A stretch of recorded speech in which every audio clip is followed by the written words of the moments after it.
Hey guys, what's up? Tax here. Today we are here with the next episode of Volkswagen Career Mode on F1 2014. And I just want to quickly mention, because a couple of people have been leaving it in the comment section of the previous videos, I can't have the game sound for these videos because me and Will were talking on Skype at the time, and obviously that would be a bit weird hearing his voice in the background as well as me commentating over it, so that's why we don't have the game sound as well in this video. So hopefully you guys understand that.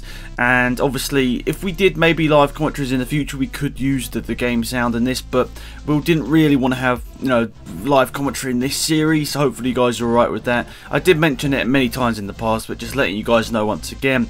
But anyway, this is qualifying for the German Grand Prix here today, part 4 of this Volkswagen Career Mode, and so far you guys are enjoying it, which is really good to see. I know it's something a little bit different, but it's good to see it is going down well with you guys as well on this channel.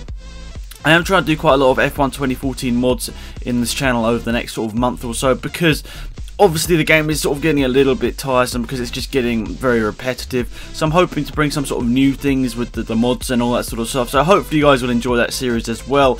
But the game obviously not going to be around for too much longer, obviously, because in June I think it is, the F1 2015 will be launching. I think it's June the 12th the new game will be launching. So hopefully over the next month or so we can just have some more F1 2014 and hopefully quite a few mods as well to maybe spice up the channel a little bit. But yeah, last couple of corners here in Germany, running a little bit wide on that penultimate turn there, and up to the start finish line. What's it going to be across the line? I think it's third place there, 0.4 of a second behind Lewis Hamilton. Looking down the order, you can see Will made a big mistake on his lap and he qualifies last place there. Not very good from Will there, but I'm assuming he'll have a good race. Obviously his race pace is always better than his qualifying pace there, so hopefully for him at least he'll be up there a little bit more in the race. But anyway, third place on the grid here today, looking for a good result. Obviously we're doing well in this championship so far, we are leading it, but obviously the Jordan cars, which are the Mercedes, are very, very fast, and we're assuming those will be, you know, battling for the championship with us as well. They haven't had the best of starts, but I'm assuming they'll be up there for the rest of the season. And here we are, the lights coming on here in Germany. The lights are out and away we go here as we head up to turn 1. Rosberg gets a pretty mediocre start, as does Hamilton. We're looking down the inside of both of them. We're up into the lead of the race as we head into turn 1 there. Slightly going a bit sideways through that first turn and sort of edged Hamilton out a little bit there, but we are into the lead of this race now, putting it into lean fuel mixture straight away to save a bit of fuel and have good traction on these first couple of laps as well. But Hamilton's right up behind us here. We got a little bit sideways over that curve now. Hamilton with that Mercedes power should be faster than us in a straight line here. You can see he is a lot faster than us. He's trying to cut us off here, but that's not really working out.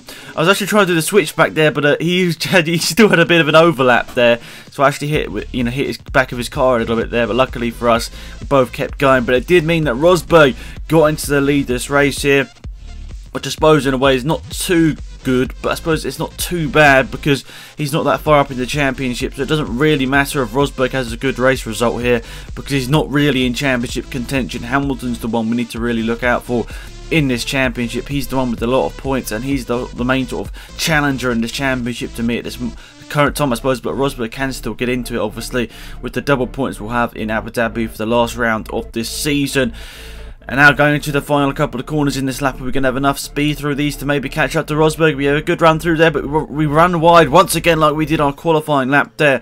And up to the start-finish line there, we are still in the second place here. 0.6 of a second, nearly 0.7 of a second, I suppose, behind Rosberg there. Hamilton's 0.3 of a second behind us here.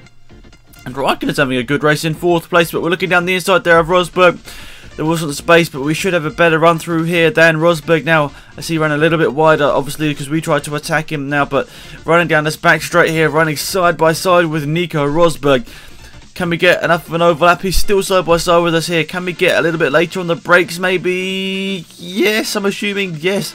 He's still down the inside there. That's why I was quite sort of late on the brakes, but also not turning in, because I knew Rosberg was still there. I think there was a little bit of contact through the hairpin, but luckily for us we get through that all and we stay now in the lead of the race where we got to at the start of the first lap. And now on the sort of middle of the second lap, we're back there once again. But now going on to lap number 4, as you can see, the rain has started to fall. We've got to be very careful here. Obviously our tyres have started to get worn down a bit now. So we've got to make sure we don't do anything silly with these tyres, obviously. Running through here, which is all good. Oh, there's contact. Rosberg's hit us. Rosberg spun us around now.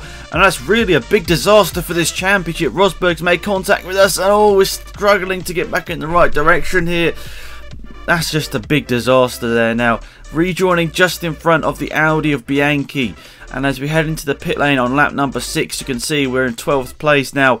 And we're switching over to the intermediate tyres. It looks like that's what everyone else is doing, but we've got to be held in the pit lane here. You can see for the 2 Saubers, and I think the Audi as well of Max Chilton we had to get held up for as well. Looks like we come out the pits just behind the Rockstar car of Danny Kvyat. We're actually out the pit lane ahead of Hamilton. How's that happened? I'm not too sure. We're out the pit lane ahead of Hamilton, which I suppose is alright, as he is one of our main contenders here, but now we've got to try and get past Kvyat here to get some sort of points. Very sideways there.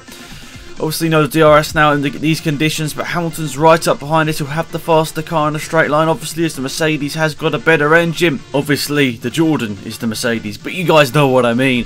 As we head down to the hairpin at the bottom of the track here, you can see I pull back to the racing line there, not really realising Hamilton was still there, but we go up through the hairpin and get past Kvyat, who braked quite early. We got past him pretty easily there. And now into 10th place. Now we're inside the points even after that spin, which is kind of lucky in a way, but now we've got the fight back now. Button is the next person we've got to try and overtake here. Shouldn't be too hard, and obviously in his orange McLaren here we should have the slipstream, but we're not really in the slipstream here. We're just trying to look for the best line here. Which way are we going to go? Inside, outside? Looks to the inside here. Brake incredibly late past him and up into 9th place now. And it looks like Romain Grosjean in his Minardi is the next person on our list. Looks like we're going to be looking to get past him through turn 1 here. Oh, it's so much faster through turn 1 there than Grosjean in his Minardi. He goes quite slow through there and loses quite a bit of time. We get past him with relative ease there, and that is 8th position now. And Nico Rosberg is the car in front of us here. Like, what's happening here? I don't know what's happened. A car pitted there, as you saw, went from 8th to 7th. But now we're looking around the outside of Rosberg there. We've got that move done. And that is 6th place now. And that's Fernando Alonso in 5th place. I mean, who's leading? It's neither of the Jordans here. You can see the Ferrari here of Alonso. We'd assume he's the highest up Ferrari here. But it's Jean-Eric Vergne in his Rockstar car in 4th place. Like, how's he doing that? I just don't know. But a good race there from Jean-Eric Vergne, which I suppose is good to see. Nice to see a different car up there, but you wouldn't really assume that the Rockstar car, which is the Toro Rosso, to be this far up the order, but maybe the tricky conditions. Obviously, we know Jean-Eric Vergne is very good in these sort of intermediate conditions, as we saw in the past of his F1 career. We look down the inside of him, we get that move done, and that is now 4th place, but a big gap now to Nico Hülkenberg in 3rd place. Would be a good comeback to be on the podium after that crazy race you guys have just seen there, but is it really possible? I don't think so, let's be honest.